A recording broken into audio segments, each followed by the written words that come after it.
Innal hamdalillah nahmaduhu wa nasta'inuhu wa nastaghfiruh wa na'udzu billahi min syururi anfusina wa min sayyiati a'malina may yahdihillahu fala mudhillalah wa may yudlil fala hadiyalah wa asyhadu an la ilaha illallah wahdahu la syarikalah wa asyhadu anna Muhammadan abduhu wa rasuluh. Qala Allah ta'ala fil Qur'anil Karim, ya ayyuhalladzina amanu taqullaha haqqa tuqatih wa la tamutunna illa wa antum muslimun. Wa qala ya ayyuhan nasu taqu rabbakumul ladzi khalaqakum min nafsin wahidah wa khalaqa minha zawjaha wa batha minhuma rijalan katsiran wa nisaa wattaqullaha alladzi tasaaluna bihi wal arham innallaha kana 'alaikum raqiba. Wa qala ya ayyuhalladzina amanu taqullaha wa qulu qawlan sadida yuslih lakum a'malakum wa yaghfir lakum dzunubakum wa may yuti'illaha wa rasulahu faqad faza fawzan 'azima. Fa in ahsanal kalami kalamullah wa khairal hadyi hadyi Muhammadin sallallahu alaihi wasallam wa syarrul umuri muhdatsatuha wa kullu muhdatsatin bid'ah wa kullu bid'atin dhalalah wa kullu dhalalatin finnar. Jamaah sidang salat Jumat yang dirahmati Allah Subhanahu wa taala. Marilah kita panjatkan puji dan syukur kita kehadirat Allah Subhanahu wa taala yang telah memudahkan langkah kita untuk menuju Masjid Al-Madinah yang kita cintai ini dalam rangka menjalankan sebuah ibadah yang sangat agung, itu salat Jumat berjamaah. Tidak lupa salat dan salam kita haturkan kepada Nabi besar kita Muhammad sallallahu alaihi wasallam, kepada para sahabat-sahabat beliau dan para pengikut beliau yang setia mengikuti beliau hingga hari pembalasan tiba. Sidang Jumat yang dirahmati oleh Allah Subhanahu wa taala, usikum wa nafsi wa taqwallah faqad fazal muttaqun. Marilah kita tingkatkan ketakwaan kita kepada Allah Subhanahu wa taala. Takwa dengan sebenar-benar takwa. Kita belajar ilmu agama untuk mengetahui kewajiban untuk kita kerjakan, untuk mengetahui larangan untuk kita tinggalkan. Karena itulah bekal akhirat kita menghadap Allah Subhanahu wa taala. Sidang Jumat yang dirahmati oleh Allah Subhanahu wa taala, di antara salah satu adab dalam mendengar khutbah Jumat yang sering dilalaikan oleh sebagian jamaah adalah larangan tasybik. Tasybik artinya adalah menjalinkan jari jemari seperti ini. Dilarang oleh Nabi SAW, fala yusyabikanna yadayhi fa innahu fi shalah. Janganlah seorang di antara kalian menjalinkan jari jemarinya ketika sedang menunggu salat, karena ini terlarang di dalam salat sebagaimana kita terlarang ketika menunggu salat. Sidang Jumat yang dirahmati Allah Subhanahu wa taala. Alhamdulillah, pada hari ini Allah Subhanahu wa taala berikan kita sebuah nikmat yang luar biasa. Nikmat berjumpa dengan bulan Zulqa'dah, dan kita sedang ada di penghujung bulan Zulqa'dah, salah satu dari bulan yang mulia. Dan beberapa hari lagi Allah Subhanahu wa taala atas izinnya akan mempertemukan kita kembali dengan yang namanya bulan Zulhijjah. Bulan yang sangat mulia, bulan ke-12 dalam kalender penanggalan bulan Hijriyah. Bulan yang kata Ibnu Rajab Al-Hanbali dalam kitabnya Lataiful Ma'arif adalah bulan yang dinamakan Zulhijjah karena di bulan inilah para manusia menunaikan ibadah haji. Dan bulan ini penuh dengan keutamaan. Di antara keutamaannya adalah ini adalah salah satu dari bulan yang haram. Bulan-bulan 4 yang Allah Subhanahu wa taala muliakan. Kata Allah Subhanahu wa taala dalam surah At-Taubah ayat ke-36, "Inna iddatash syuhuri indallahi 12 syahran fi kitabillah. Yauma khalaqas samawati wal ard minha arbatun hurum. Dzalika dinul qayyim fala tadlimu fihi anfusakum." Sesungguhnya bilangan bulan di sisi Allah Subhanahu wa taala ada 12. Dan Allah Subhanahu wa taala menentukan hal tersebut ketika Allah menciptakan langit dan bumi. Dan ada 4 bulan-bulan yang diharamkan, bulan-bulan yang dimuliakan. Dan inilah agama yang lurus, jangan kalian zalimi diri kalian di bulan tersebut. Dan Nabi SAW menafsirkan 4 bulan tersebut dalam sabdanya, "Thalathatun mutawaliyat", 3 berturut-turut, Zulqa'dah wa Zulhijjah wal Muharram wa Rajab syahru mudhar baina alladhi baina Jumada wa Sya'ban. Dan yang ketiga adalah bulan Rajab, bulan yang diagungkan oleh kabilah Mudhar yang terletak antara Jumada dan Sya'ban. Ini keutamaan yang pertama.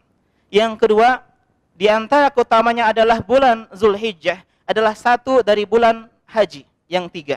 Kata Allah Subhanahu wa taala dalam Al-Baqarah 197, "Al-hajju asyhurun ma'lumat." Haji itu memiliki bulan-bulan yang telah ditetapkan, dan para ulama menentukan bulannya itu adalah Syawal dan Zulqa'dah. Dan mereka berbeda pendapat tentang bulan Zulhijjah. Ada yang mengatakan 9 hari pertama bulan Zulhijjah, ada yang mengatakan 10 hari pertama bulan Zulhijjah, sebagian pendapat Ibnu Taimiyah yang dipilih oleh Syekh bin Baz dan Lajnah Daimah, dan yang ketiga adalah semua bulan Zulhijjah. Dan ini pendapat yang lebih tepat sebagaimana kata Ibnu Hazm, asyhur artinya adalah bulan-bulan, jamak dari syahr, yang namanya jamak minimal 3, sehingga yang dibilang bulan-bulan yang 3 mencakup juga bulan Zulhijjah secara keseluruhan. Ini pendapat yang dipilih oleh Ibnu Utsaimin rahimahullah dan juga Imam Asy-Syaukani. Kemudian selanjutnya ada keutamaan yang lebih spesial. Setelah kita berbicara tentang bulan Zulhijjah, ada 10 hari pertama bulan Zulhijjah yang juga tidak kalah memiliki banyak keutamaan. Ada 5 keutamaan yang kita sebutkan insyaallah. Yang pertama, 10 hari pertama bulan Zulhijjah adalah hari-hari yang Allah Subhanahu wa taala bersumpah dengannya. Kata Allah Subhanahu wa taala, "Wal fajr wa layalil ashr wasyaf'i wal watr." Demi fajar, demi malam yang 10, demi yang genap dan demi yang ganjil. Ulama tafsir menafsirkan makna demi malam yang 10, di antaranya mayoritas ahli tafsir, di antaranya Ibnu Abbas dan dipilih oleh Imam At-Tabari adalah 10 hari pertama bulan Zulhijjah. Kenapa hari bukan malam? Karena malam juga, lail juga terkadang dimaksudkan artinya adalah hari. Sehingga yang dipilih oleh sebagian besar para ahli tafsir adalah 10 hari pertama bulan Zulhijjah. Dan demi yang genap dan yang ganjil, ulama berbeda pendapat. Ada yang mengatakan maksudnya segala yang genap dan segala yang ganjil. Ada yang mengatakan yang ganjil adalah Allah Subhanahu wa taala, yang genap adalah makhluk Allah Subhanahu wa taala yang berpasang-pasangan. Ada yang mengatakan yang genap adalah jumlah rakaat salat seperti salat zuhur, asar, subuh dan isya, dan ada yang mengatakan ganjil adalah salat dengan rakaat ganjil seperti maghrib dan witir. Ada yang mengatakan juga bahwasanya yang genap adalah hari ke-10 bulan Zulhijjah, itu hari Nahar, Idul Adha, dan yang ke-9 adalah hari Arafah, tanggal ke-9 hari Arafah. Ini menunjukkan kepada kita semua bahwasanya Allah bersumpah dengan 10 hari pertama bulan Zulhijjah. Dan ini adalah keutamaan yang luar biasa karena Allah tidak mungkin bersumpah dengan suatu makhluk melainkan menunjukkan kemuliaan makhluk tersebut. Yang kedua, 10 hari pertama bulan Zulhijjah yang insya Allah jatuh pada hari lusa, malam Ahad tanggal 11 Juli 2021. Kata Nabi SAW, ini adalah hari-hari yang amal soleh di dalamnya paling Allah cintai. Beribadah di dalamnya lebih Allah cintai dibandingkan 350 hari yang lain. Kata Nabi SAW dalam hadis Tirmidzi, "Ma min ayamin al-amalu salihu fihinna ahabbu ilallah min hadhil ayamil ashr." Tidak ada amal-amal soleh yang di dalamnya lebih Allah cintai dibandingkan nih 10 hari pertama bulan Zulhijjah. Sahabat bertanya, "Wal jihadu fi sabilillah ya Rasulullah?" Tidak juga jihad di jalan Allah Subhanahu wa taala, walal jihadu fi sabilillah. Artinya beribadah di 10 hari pertama bulan Zulhijjah mengalahkan ibadah jihad, pahala jihad.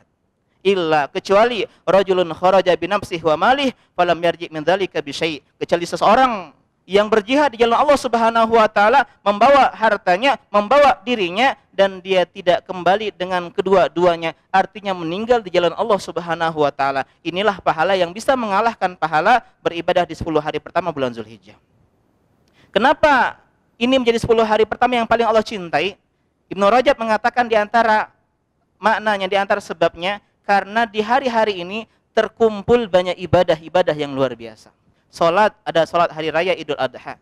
Sedekah, ada yang namanya sedekah kurban. Puasa, ada yang namanya puasa Arafah. Bahkan ibadah haji pun ada pada hari-hari ini. Sehingga terkumpullah ibadah yang agung di 10 hari pertama bulan Zulhijjah. Sehingga sebagian ulama mengedepankan 10 hari pertama bulan Zulhijjah lebih baik dibandingkan 10 malam terakhir bulan Ramadan. Akan tetapi pendapat yang lebih pertengahan adalah pendapat Ibnu Taimiyah rahimahullah ta'ala. Beliau mengatakan kalau siang harinya itu 10 hari pertama bulan Zulhijjah lebih afdol karena ada ibadah kurban dan ibadah haji. Sedangkan pada malam harinya yang paling afdol adalah 10 malam terakhir bulan Ramadan karena ada Lailatul Qadar yang lebih baik daripada 83 tahun 4 bulan atau 1000 bulan. Ini keutamaan yang kedua. Dan yang ketiga, 10 hari pertama bulan Zulhijjah ini adalah hari-hari yang beribadah di dalamnya lebih suci di sisi Allah Subhanahu wa taala dan lebih besar pahalanya di sisi Allah Subhanahu wa taala. Kata Nabi sallallahu alaihi wasallam, "Ma min amalin azka indallah wa a'zamu ajran min amalin ya'maluhu fil ashril adha." Tidak ada suatu amalan yang lebih suci di sisi Allah Subhanahu wa taala dan lebih besar pahalanya di sisi Allah Subhanahu wa taala dari kebaikan, ketaatan, ibadah yang dikerjakan di 10 hari pertama bulan Zulhijjah. Artinya ini sebab dari yang kedua. Kenapa lebih dicintai? Karena pahalanya dilipat gandakan dan juga karena lebih suci di sisi Allah Subhanahu wa taala. Kemudian yang keempat, keutamaan 10 hari pertama bulan Zulhijjah karena di dalamnya ada suatu hari yang dikenal dengan hari Arafah, hari ke-9. Dan hari Arafah punya keutamaan-keutamaan. Di antaranya yang pertama, ini hari pembebasan dari api neraka yang paling banyak. Kata Nabi SAW, "Ma min yawmin aktsara min an yu'tikallahu fihi 'abdan minan nar min yaumi Arafah." Tidak ada suatu hari yang lebih banyak Allah bebaskan hambanya dari api neraka dibandingkan hari ini, yaitu hari Arafah. Karena itulah Ibnu Rajab mengatakan, ini maksudnya mencakup tidak hanya untuk jamaah haji yang wukuf di Arafah, tapi semua hamba Allah Subhanahu wa taala dimungkinkan mendapatkan pembebasan dari api neraka di hari Arafah. Yang kedua, hari Arafah adalah hari di mana Allah Subhanahu wa taala membangga-banggakan jamaah haji yang wukuf di Arafah. Dalam sebuah hadis Nabi mengatakan, "Innallaha yubahil malaika bi ahli Arafat." Allah Subhanahu wa taala membangga-banggakan jamaah haji yang sedang wukuf di Arafah di hadapan para malaikat-malaikat. Allah mengatakan, "Unzur ila ibadi," lihatlah kepada hamba-hambaku, unzuru ila ibadi. Ya, tusan wa ghubra, dia berkusut dan dia berdebu, berharap beribadah kepada Allah Subhanahu wa taala. Hadis yang lain, ma aradaha ula, apa yang mereka inginkan, karena Allah ingin memberikan kebaikan kepada mereka. Imam Ibnu Abdul Bar mengatakan, Allah membangga-banggakan suatu makhluk atau seseorang hamba tidak lain dan tidak bukan disebabkan oleh ampunan yang ada pada dirinya.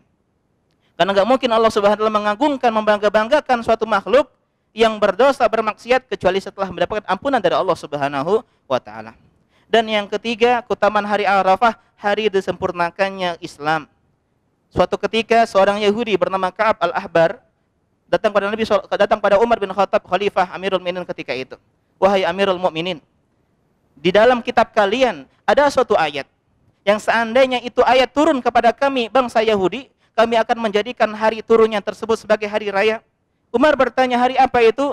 Ayat apa itu? Beliau mengatakan, "Al-yauma akmaltu lakum dinakum wa atmamtu 'alaikum ni'mati wa raditu lakumul Islam madinah." Al-Maidah ayat ketiga.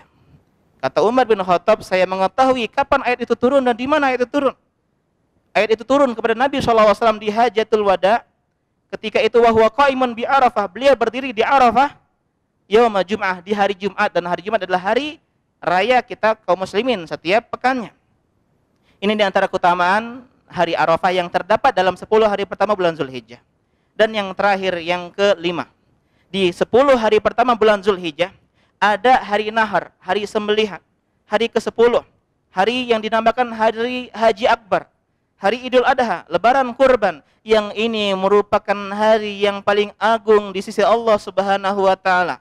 Kata Nabi SAW, "Inna azamal ayyami indallah yamun nahri tsumma yaumul qar." Sesungguhnya hari yang paling agung di sisi Allah Subhanahu wa taala adalah hari Nahar, hari ke-10 Zulhijjah, dan hari Qor, hari ke-11 Zulhijjah. Hari pertama hari Tasyrik dinamakan Qor karena jamaah haji bermukim menetap di Mina ketika itu.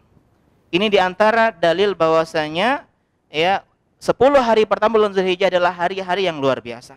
Hari-hari di mana amal soleh lebih dicintai. Hari-hari yang Allah bersumpah dengannya, hari-hari yang amal ibadah lebih suci di sisi Allah Subhanahu wa taala, lebih banyak dilipat gandakan kebaikannya. Ada hari Arafah, di dalamnya pembebasan api neraka, dan hari Allah membangga-banggakan hambanya yang wukuf di Arafah, dan ada hari Lebaran Idul Adha yang mana hari yang paling agung di sisi Allah Subhanahu wa taala. Kemudian lantas setelah kita mengetahui keutamaan-keutamaan ini, kita mempelajari, bersemangat mendengar motivasi dari Allah dan Nabi SAW, lantas amalan seperti apa yang kita lakukan? Yang pertama adalah memperbanyak zikir dan doa. Kata Nabi SAW, "Fa'aktiru fihinna minat tahlil wa tahmid wa takbir." Perbanyaklah di hari-hari 10 hari pertama bulan Zulhijjah, takbir, tahlil, dan tahmid, yang kita kenal dengan takbiran Allahu Akbar, Allahu Akbar, la ilaha illallah, Allahu Akbar, walillahil hamd. Ini disunahkan diperbanyak di 10 hari pertama bulan Zulhijjah. Baik takbir secara mutlak, tidak terikat dengan tempat, tidak terikat dengan waktu dan situasi apapun, kapan saja dan di mana saja, di pasar-pasar, di masjid, di jalan-jalan, di sebuah tempat, kapanpun, pagi, siang, sore, malam. Dan juga ada takbir muqayyad, yaitu takbir di akhir atau setelah sholat yang 5 fardu. Setelah zikir sholat, ya, istighfar, kemudian bertakbir. Kapan takbir disunahkan, takbir muqayyad? Ketika hari pertama bulan Arafah, ya, hari Arafah, subuh hari Arafah sampai tanggal 13 hari tasyrik terakhir. kapan disunahkan takbir mutlak? Itu sejak lusa, dari tanggal 1 Zulhijjah sampai akhir hari terakhir Arafah. Ini yang pertama. Dan diantara juga doa yang disunahkan atau zikir yang disunahkan di hari Arafah, di hari ke-9, kata Nabi SAW, khairu doa yaumi Arafah. Sebaik-baik doa di hari Arafah, hari ke-9. Wa khairu ma qultu ana wa nabiyyun min qabli, dan sebaik-baik ucapan doa zikir yang kami sebutkan, kami para nabi sebutkan, kata Nabi SAW adalah la ilaha illallah wahdah la syarikalah lahul mulku wa lahul hamdu wa huwa ala kulli syai'in qadir. Perbanyak doa ini di hari Arafah. Kemudian yang kedua, amal ibadah yang kedua adalah berpuasa. Sebagaimana kata ummahatul mukminin seperti Hafsah dan Ummu Salamah, kana Nabi sallallahu alaihi wasallam yasumu Asyura wa tis'an min Dzulhijjah wa salasata ayyam minasyahr. Nabi di antara kebiasaan beliau berpuasa di hari ke-10 bulan Muharram, hari Asyura, dan 9 hari pertama bulan Zulhijjah. Dan yang ketiga, puasa 3 hari dalam setiap bulan. Dan yang paling ditekankan lagi adalah hari ke-9, yang dikenal dengan puasa hari Arafah. Yang kata Nabi SAW ketika ditanya tentang apa ganjarannya, keutamaannya bagi yang berpuasa di tanggal 9, yang jangan kita miss di hari tersebut, kata Nabi, yukafiru sanatal madiyah wal baqiyah, diampuni dosa setahun yang lalu dan setahun yang akan datang. Jadi puasa sehari, ampunan 720 hari. Karena itulah jangan sampai kita meninggalkan puasa hari Arafah tanggal 9, hari min 1 sebelum lebaran Idul Adha. Ini bagi selain jamaah haji. Dan yang ketiga adalah haji bagi yang berhaji. Kemudian yang keempat adalah berkurban. Dan bagi yang berkurban disunahkan, untuk tidak makan dan tidak makan ketika hari raya Idul Adha. Ya, dari sejak fajar sampai sholat Idul Adha. Kemudian di antaranya adalah sholat hari raya Idul Adha. Dan bagi yang berkurban tadi, ketika masuk tanggal 1 Zulhijjah atau 2 hari lagi, ya maka dia dilarang untuk memotong rambut, mencabut bulu ketiak dan bulu-bulu yang lainnya, ya kumis dan semisalnya, ya memotong kuku dan semisalnya bagi yang berkurban, tidak mencakup keluarganya. Dan yang terakhir, yang keenam adalah memperbanyak amal soleh secara umum, bersedekah untuk pesantren misalnya, untuk masjid dan semisalnya, kemudian menuntut ilmu agama, menghadiri pengajian, dan insya Allah di masjid ini mulai 1 Zulhijjah akan ada pengajian ba'da subuh, ya ba'da subuh sampai menjelang hari raya Idul Adha. Kemudian diantaranya adalah berbakti, silaturahmi, kemudian baca Al-Quran, artinya secara umum segala amal kebaikan. Demikian antara amal-amal yang bisa kita kerjakan di 10 hari pertama bulan Zulhijjah. Barakallahu li wa lakum fil Qur'anil Karim wa nafa'ani wa iyyakum bima fihi minal ayati wa dzikril hakim. Aqulu qawli hadza wa astaghfirullah li wa lakum wa lisa'ilil muslimin min kulli dhanbin fastaghfiruhu innahu huwal ghafurur rahim.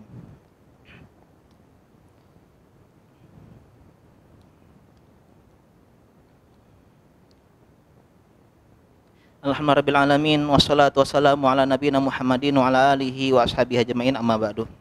Setelah kita mengetahui keutamaan yang luar biasa dari bulan Zulhijjah, terutama 10 hari pertama bulan Zulhijjah, kemudian kita juga mempelajari amal-amal apa saja, memperbanyak zikir, memperbanyak doa, berpuasa, terutama di puasa hari Arafah, dan kemudian juga kita memperbanyak amal ibadah, kemudian kita haji bagi yang mampu, sedekah bagi kurban bagi yang punya keluasan harta, dan juga kita sholat hari raya Idul Adha dan semisalnya, ya maka hendaklah kita juga berdoa kepada Allah Subhanahu wa taala agar Allah Subhanahu wa taala mempertemukan kita dengan bulan Zulhijjah dalam keadaan fisik yang sehat, dalam keadaan semangat yang kuat, sehingga kita bisa memaksimalkan hari-hari yang indah tersebut.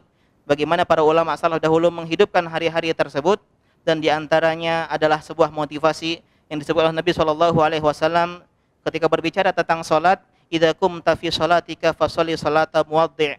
Ketika engkau hendak sholat, maka sholatlah seperti sholat orang yang hendak berpisah, seperti orang yang hendak meninggalkan dunia ini, seperti sholat terakhir dalam hidup kita. Jika Nabi berbicara hal tersebut dalam ibadah sholat, tidak ada salahnya kita pun mengkiaskan kepada amal-amal kita 10 hari pertama bulan Zulhijjah. Bisa jadi kita ini menjadikan hari-hari ini adalah hari yang terakhir dalam hidup kita. 10 hari pertama terakhir bulan Zulhijjah dalam hidup kita. Bisa jadi inilah Arafah terakhir kita, Idul Adha terakhir kita, kurban terakhir kita. Ya, sehingga kita memaksimalkan dengan segenap jiwa, dengan sesemangat mungkin, mengerahkan segala upaya kita, karena kita menganggap ini adalah 10 hari pertama bulan Zulhijjah dalam hidup kita. Semoga Allah memudahkan kita untuk maksimalkannya, dan semoga Allah merahmati kita semua. Innallaha wa malaikatahu yusholluna 'alan nabi.